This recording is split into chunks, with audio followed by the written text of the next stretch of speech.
यहाँ पे क्या है कि युवाओं में ना थोड़ा सा निराशा आया है कि अग्निवीर योजना जो है युवाओं को लगता है उनको कि उनके साथ कुछ गलत हुआ है। कहाँ तक ये सही है? अग्निवीर एक जो स्कीम थी गवर्नमेंट लाई है हमारे नए यूथ को एक अपॉर्चुनिटी देने के लिए जो कि आर्म फोर्सेस में आ सके। मैं ये बता सकता हूँ कि ये ऐसा है कि आप देखिए आज के दिन में नौकरियां है नहीं, यूथ घूमते हैं, वो स्पॉइल हो जाते हैं, कोई ड्रग्स में जाता है, कोई उल्टे से काम में, और उनको एक डायरेक्शन मिल जाता है अग्निवीर ज्वाइन करने के बाद में। उसके बाद में चॉइस है, अगर आप अग्निवीर से बाहर भी हो जाते हो तो इसमें हमारी इतनी पीएसयू इतनी अच्छी कंपनियां हैं वो आपको ऑफर देते हैं। ऑलरेडी आपने देखा कई ने अपना रिजर्वेशन डिक्लेयर किया है, चाहे वो पुलिस डिपार्टमेंट हो, बीएसएफ हो, अदर्स हुआ, उन्होंने कर रखा है कि 10-20% हम अग्निवीर को लेंगे। तो उसमें दोनों का फ़ायदा है। अब देखिए आप ग्रेजुएशन करके क्या है 25-30 हज़ार की नौकरी मिलती है, वो भी आपकी कोई सिक्योरिटी नहीं है। अग्निवीर में भी आपको इससे ज़्यादा ही मिल रहा है, प्लस आपकी सिक्योरिटी है। अगर कोई हादसा हो जाता है उस ड्यूरेशन में तो गवर्नमेंट आपको लुक आफ्टर करती है। तो मेरे ख्याल से ये विन विन थिंग है for the government, for the youth as well as for the organisation. नमस्कार दोस्तों, अर्थ डिजिटल मीडिया के पॉडकास्ट में आपका स्वागत है। आज मेरे साथ बात करने के लिए जुड़े हैं retired lieutenant colonel Dinesh Kumar Verma ji.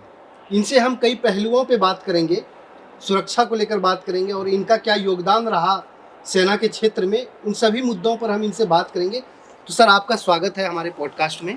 Thank you very much. मैं mister Mithilesh Roy, founder of the earth media digital media का तहे दिल से स्वागत करता हूं कि आपने मुझको अपने स्टूडियो में बुला के ये अपॉर्चुनिटी दी। मैं अपना शॉर्ट इंट्रोडक्शन देना चाहता हूं। मैं लेफ्टिनेंट कर्नल दिनेश कुमार वर्मा, जिसने कि इंडियन मिलिट्री एकेडमी से 1989 में पास आउट हुआ था और उसके बाद में कई जगह सर्विसेज की। मैं actually basically core of engineers जो टेक्निकल आर्म है आर्मी की, उसमें कमीशन हुआ था। और प्रिसाइजली एक बंगाल सैपर्स है, जो मतलब इसके 3 वो हैं, बंगाल सैपर, मद्रास सैपर एंड बॉम्बे सैपर्स। तो बंगाल सैपर्स है जिसका हेडक्वार्टर रुड़की में, उसमें कमीशन हुआ था। मैंने अपनी सर्विस करियर में जो फील्ड फॉर्मेशन है वो थी आर्मर्ड इंजीनियर कोर, जिसमें काम किया है।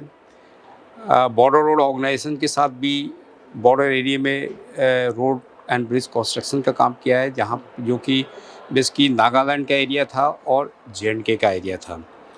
इसके अलावा मैंने मिलिट्री इंजीनियरिंग सर्विसेज में भी काम किया है और आर्मी की एक director general quality assurance organisation है, जिसका काम होता है जो भी इक्विपमेंट हम आर्मी के अंदर इंट्रोड्यूस करते हैं या परचेज करते हैं, उसका इंस्पेक्शन और क्वालिटी एश्योर करना, उसमें भी ज़्यादा। फाइनली अब मैं ग्रेटर नोएडा में सेटल्ड हूँ और मैं एक अपनी छोटी सी सिक्योरिटी एजेंसी को चला रहा हूँ। तो ये तो थे इनके जीवन में, इन्होंने जितने भी मतलब कार्य के क्षेत्र में काम किया इन्होंने उस समय सर्विस के दौरान। तो सर, मैं एक मुद्दे पे बात करना चाहता हूँ कि जैसे अभी अग्निवीर को ले लीजिए। राइट। अग्निवीर पे बहुत विवाद भी हुआ, जो केंद्र सरकार ने अग्निवीर योजना लाया। करेक्ट। उस पे विवाद हुआ, कुछ ने उनको गलत बताया, कुछ ने उनको सही भी बताया। तो सर, अग्निवीर योजना एक्चुअली में है क्या? देखिए, एक्चुअली अग्निवीर एक जो स्कीम थी गवर्नमेंट लाई है हमारे नए यूथ को एक अपॉर्चुनिटी देने के लिए जो कि आर्म फोर्सेस में आ सके। वैसे तो हमारा एनरोलमेंट यूथ का ही होता था, पर इसमें क्या है कि थोड़ा बल्क में लोग ज्वाइन। बल्क में मैं कहना चाहता हूँ कि क्या है कि एक ऐसी अपॉर्चुनिटी है जिसमें यूथ ज्वाइन करता है एक शॉर्ट टर्म के लिए। उसके बाद में अगर ऑर्गेनाइजेशन उसको फिट पाती है तो उसको कंटिन्यू कराएगी, या वो भी अगर किसी वजह से उसको कंटिन्यू करना चाहता है तो वो कर सकता है। अदरवाइज क्या है कि आप देखिए, अगर जो इंसान एक ट्रेनिंग कर चुका है में आर्म फोर्सेस को ज्वाइन करके कुछ नौकरी किया है, तो उसके अंदर कुछ क्वालिटीज आ जाती हैं। डिसिप्लिन है, हार्ड वर्किंग है, उसकी अपनी पर्सनालिटी डेवलप होती है। बिल्कुल। हार्ड वर्किंग जो आपने बोला, हम्म, जैसा कि मैं भी गांव में हूँ, गांव से बिलोंग करता हूँ, तो मैंने गांव में देखा है कि जो सेना में भर्ती के लिए ना युवा इतना Yes. मेहनत करते हैं, इतना पसीना बहाते हैं, वो सुबह उठ के दौड़ना ताकि वो इसमें सेना में भर्ती हो सके, तो वहाँ पे परिश्रम तो करते हैं। तो वहाँ पे क्या है कि युवाओं में ना थोड़ा सा निराशा आया है कि अग्निवीर योजना जो है, युवाओं को लगता है उनको कि उनके साथ कुछ गलत हुआ है। कहाँ तक ये सही है? तो देखिए ऐसा है, कोई भी स्कीम अगर गवर्नमेंट लाती है तो यू एग्री विद मी कि वो रातों रात नहीं बनती है, बिल्कुल। उस पर काफ़ी होमवर्क किया जाता है। फिर क्या है कि अगर गवर्नमेंट पॉलिसी मेकर है, गवर्नमेंट ने एक पॉलिसी बना के एक वो किया, बट क्या है कि गवर्नमेंट जिस ऑर्गेनाइजेशन से रिलेटेड पॉलिसी बनाती है उससे भी कहती है कि आप हमको बताओ ये सही है नहीं है। तो उसमें क्या है कि ये होमवर्क कहने का मतलब मेरा ये है कि होमवर्क गवर्नमेंट ने किया है, हमने आर्म फोर्सेस लेवल भी किया है, हमारे बॉसेस ने काफ़ी कुछ उसमें होमवर्क किया है और आया है। और ये कॉन्सेप्ट मैं बता दूं, अगर मतलब जो since I am retired, I cannot comment on the policy and other thing, but मैं ये बता सकता हूँ कि ये ऐसा है कि आप देखिए आज के दिन में नौकरियां हैं नहीं, यूथ घूमते हैं, वो स्पॉइल हो जाते हैं, कोई ड्रग में जाता है, कोई उल्टे से काम में, और उनको एक डायरेक्शन मिल जाता है अग्निवीर ज्वाइन करने के बाद में। उसके बाद में चॉइस है, अगर आप अग्निवीर से बाहर भी हो जाते हो तो इसमें हमारी इतनी PSU इतनी अच्छी कंपनियां हैं, वो आपको ऑफर देते हैं। ऑलरेडी आपने देखा कई ने अपना रिजर्वेशन डिक्लेयर किया है, चाहे वो पुलिस डिपार्टमेंट हो, BSF हो, अदर्स हुआ, उन्होंने कर रखा है कि 10% 20% हम अग्निवीर को लेंगे। तो उसमें दोनों का फायदा है। अग्निवीर जो है, हाँ, एक वेल ट्रेंड डिसिप्लिन बंदा मिल जाता है उनको, उनको भी लगता है कि जिसको हम वो नहीं कर रहे हैं, मतलब वो एरोगेंसी नहीं रहेगी, काम अब इससे हम लेंगे तो अच्छी तरह काम करेगा, मेहनत से काम करेगा। और एक अग्निवीर से बंदा भी है, अगर उसको भी लगता है कि हमको अच्छे वेल सेटल हो गए। और अदरवाइज आप देखिए जो हमारे ट्रेंड चला रहा है हमारे इसमें सोसाइटीज़ में, आप देखिए, आप ग्रेजुएशन करके क्या है 25-30 हज़ार की नौकरी मिलती है, वो भी आपकी कोई सिक्योरिटी नहीं है। अग्निवीर में भी आपको इससे ज़्यादा ही मिल रहा है, प्लस आपकी सिक्योरिटी है। अगर कोई हादसा हो जाए तो उस ड्यूरेशन में तो गवर्नमेंट आपको लुक आफ्टर करती है। तो मेरे ख्याल से ये विन विन थिंग है for the government, for the youth as well as for the organisation. चलिए अब आर्मी पे बात कर लेते हैं सर कि आर्मी में जो है युवाओं का कितना कैरियर, कितना इसमें है कि बना सकते हैं, आर्मी का कैरियर क्या होता है? देखिए, आर्मी में मैं अग्निवीर की अगर बात करूं, एक सिपाही के उसमें बंदा जाता है। आपने देखा होगा, आज भी अगर आप गांव से हैं, आपने गांव में देखा होगा कि जो हवलदार, नायब सूबेदार, मेजर आता है, वो गांव का एक रेपुटेड आदमी माना जाता है। आप जब देखिए जो सूबेदार मेजर बन के, मतलब जो कि आपका अगर मिनिमम एक सिपाही जो कि है अच्छा परफॉर्मेंस करता है, अपने काम को अच्छी तरह करता है, तो वो एक सूबेदार मेजर तक या सूबेदार तक जा सकता है। ऑफ कोर्स एक हायरार्की होती है प्रमोशन स्कीम कि अगर मतलब 1000 बंदों ने एज ए सिपाही ज्वाइन किया तो उसमें से सूबेदार मेजर 10 या 8 या बनेंगे हैं। तो उसमें बंदों ने मिस करनी है। वो तो आप सब जानते हैं, एक दौड़ होती है, दौड़ में एक ही फर्स्ट आता है, दौड़ने वाले 10-12 होते हैं। तो जो अच्छी तरह मेहनत से जो अच्छी स्प्रिंट है वही हाल यहाँ भी है, वो हाल सभी जगह होता है।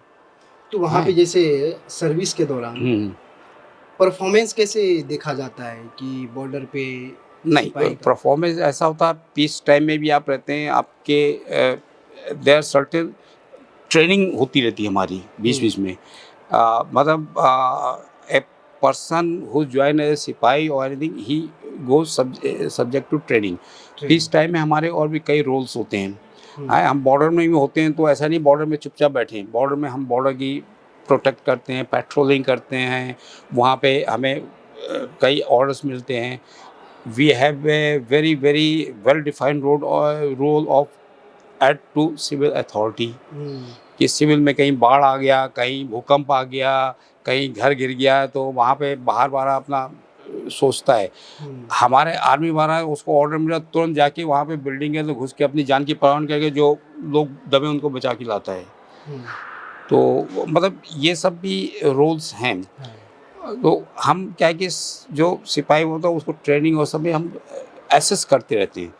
तो वो असेसमेंट होता है प्लस उसका पर्सनल बिहेवियर भी होता है, उसके बेसिस पे उसको एक ACR होता है, एनुअल कॉन्फिडेंशियल रिपोर्ट्स होती है, और उस पे उसका परफॉर्मेंस एसेस होता है और वो आगे बढ़ता है। जैसे आपके मान लेते हैं कि कोई आपके बैच में जैसे ऐसा कुछ हुआ है कि जैसे ट्रेनिंग के दौरान किसी को लगा कि बहुत ज़्यादा टफ ट्रेनिंग है और वो छोड़ के चले गए? हाँ, होता है ऐसा। ऐसा होता है कई बार, मतलब एज एन ऑफिसर्स भी हमने देखा है। कुछ लोगों को ट्रेनिंग में बीच में, क्योंकि हमारे ट्रेनिंग में क्या है कि हर चीज़ का एक लेवल होता है टेस्टिंग का। आई रिमेम्बर हमारे टाइम में एक वो स्विमिंग टेस्ट होता था है, कईयों को स्विमिंग का फोबिया होता था, they could not clear the swimming, उनका रेलीगेशन भी हुआ है।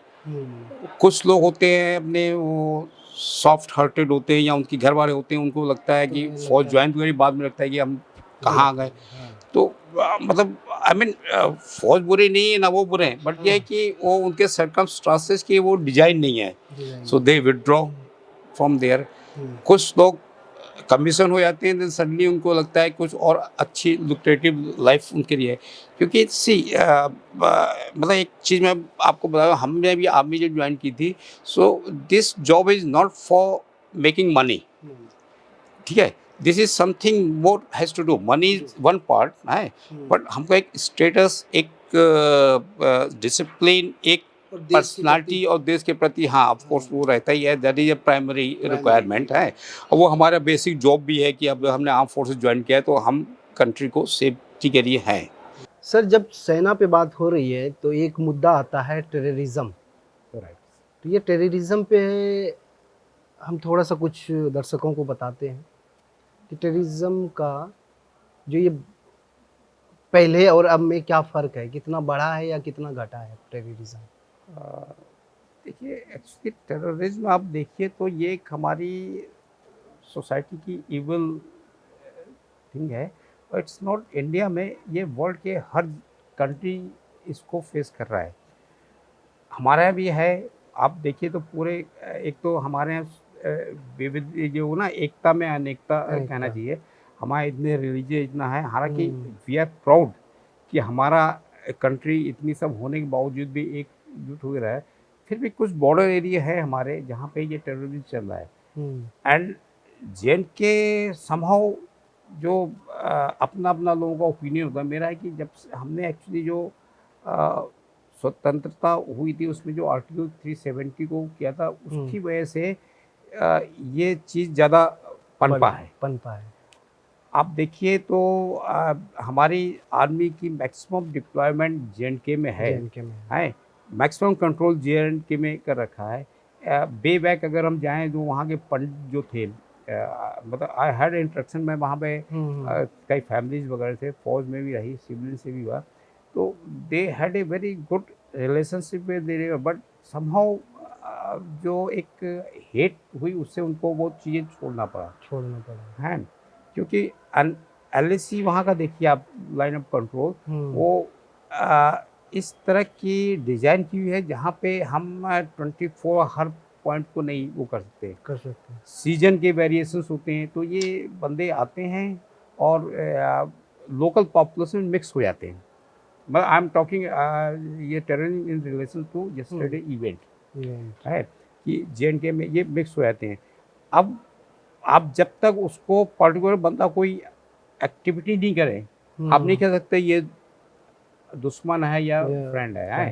कहने मतलब जब तक कि वहाँ का लोकल बंदा है, घूम रहा 10 बजे है, जिसमें से एक अगर गोली नहीं चलाए कोई ऐसी, तो आपको पता नहीं चलता है यही हो सकता है। तो ये मिक्सअप हो जाते हैं, and that is the most dangerous. तो उसमें जो है हमारे वहाँ के लोकल पॉपुलेशन को जागरूक होना पड़ेगा। है, अगर हम 10 लोग का ग्रुप है तो उसमें अगर कोई 11वां ऐसा घुस गया है तो हम 10 की दायित्व है कि लोगों को बताए, गवर्नमेंट को, ये 11वां बंदा अननोन है, इस पे आप इंट्रोगेट करो। जब तक ये चीज़ नहीं आएगी तो ये इंसिडेंट, अब देखिए क्या हुआ पुलवामा टेररिस्ट, ये अपना ये हमारे आर्टिकल 370 के बाद में J&K फल फूल रहा था। है, वहाँ पे जो टूरिज्म इंडस्ट्री है, जो मेन इंडस्ट्री है, जो मेन अर्निंग है, वो अपने पीक सीजन पे है। इस साल जो हम न्यूज़ देखते हैं उससे आपको पता हो ये एक रिकॉर्ड बना रहा है वहाँ पे। बिल्कुल है, डल लेक जहाँ पे एकदम से मतलब शांत पड़ी रहती थी, अब अभी इतनी एक्टिव है, इतनी साफ सुथरी हो गई, लोग आते हैं एंजॉय करते हैं वहाँ पे। But evil things are always there है, एंड गवर्नमेंट भी थोड़ा रिलैक्स हो गई थी कि अभी कोई इंसिडेंट नहीं हो रहा है, अपना बन गया है। तो बट हम एक्शन लेंगे एंड गवर्नमेंट इज फॉर्म की will not let anyone go, and even strict action है। जो अभी गवर्नमेंट की एक्टिविटी चल रही है, जैसे आपने देखा हमारे होम मिनिस्टर वहाँ पहुँचे हुए हैं, डिफेंस मिनिस्टर मीटिंग ले रहे हैं, पीएम भी अपनी विजिट कट शॉर्ट करके आ गए। ये बात हो रही है तो जैसे अभी रिसेंटली मतलब कल ही घटना हुई कि पब्लिक प्लेस पे आतंकवादी आके गोली चला दिया, और वो भी पुलिस के ड्रेस में, सिविल पुलिस के ड्रेस में। अब किसको पता था कि ये पुलिस है या आतंकवादी?